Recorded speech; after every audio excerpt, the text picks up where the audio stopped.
இயேசு முடக்குவாதம் முற்றவரை பாவத்திலிருந்தும் குற்றப்பழி உணவிலிருந்தும் விடுவித்தது. மார்க் 2 அதிகாரம் 1 முதல் 12 வரை உள்ள வசனங்களில் பார்க்கலாம்.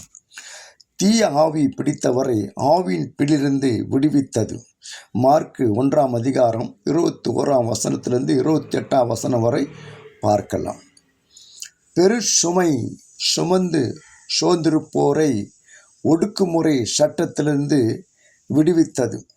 மத்தேயு 11 அதிகாரம் 28 30 வசனம் வரைக்கும், 23 அதிகாரம் 4 வசனம். செல்வரான சகேயுவை சமூக ஒதுக்கத்திலிருந்து விடுவித்தது. லூக்கா 19 அதிகாரம் 1 முதல் 10 வரை உள்ள வசனங்கள். தொழு நோயாளரை தீட்டிலிருந்து விடுவித்தது. மார்க் 1 அதிகாரம் 40 45 வரை உள்ள வசனங்கள். பேய் பிடித்தவரை அவர் உள்நோயிலிருந்து விடுவித்தது.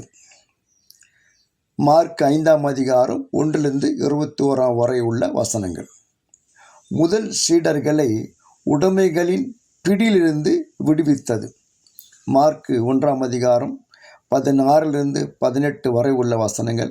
10 அதிகாரம் 21 வசனம். தம்மை பின்பற்ற விரும்பியவர்களை அவர்களது குடும்ப பற்றிலிருந்து விடுவித்தது. லூக்கா 9 அதிகாரம் 61 வசனம். ஏழைகளின் குழுவினரான பெண்களை விடுவித்தது. யோவான் 7 அதிகாரம் 49 வசனம். லூக்கா 4 அதிகாரம் 25 வசனம். 7 அதிகாரம் 11 வசனத்திலிருந்து 17 வசனம் வரைக்கும். 8 அதிகாரம் 1 முதல் 11 வரை உள்ள வசனங்கள். 7 அதிகாரம் 36 50 வரை உள்ள வசனங்கள். யோவான் 4 அதிகாரம் 1 42 வரை உள்ள வசனங்கள். 8 அதிகாரம் 43 48 வரை உள்ள வசனங்கள். 13 அதிகாரம் 10 13 வரை உள்ள வசனங்கள். தொழு நோயாளர்களை விடுவித்தது. மார்க் 1 அதிகாரம் 40 45 வரை உள்ள வசனங்கள். ஆயக்காரர்கள் என்று அழைக்கப்பட்ட வரி தண்டுபவர்களை விடுவித்தது.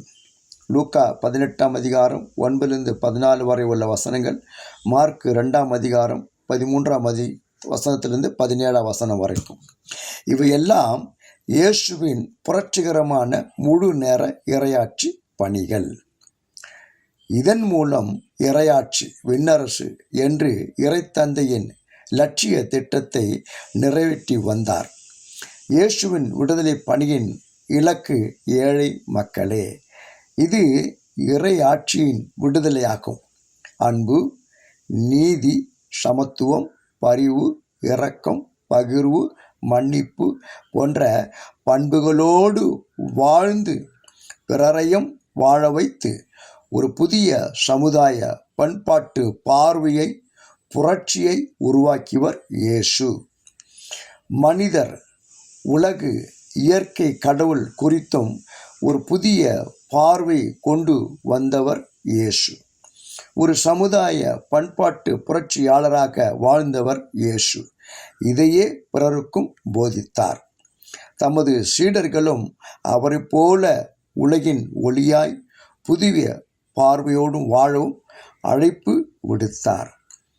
திருத்தூதர் பேதுருவும் யோவானும் கோவிலில் மாற்றுத்திறனாளியான ஏழை பிச்சைக்கார ஒருவருக்கு விடுதலை வாழ்வு அளித்தார்கள் என்பது விவிலிய பதிவுகள். திருத்தூதர் பணிகள் 3 அதிகாரம் 1 முதல் 10 வரை உள்ள வசனங்கள்.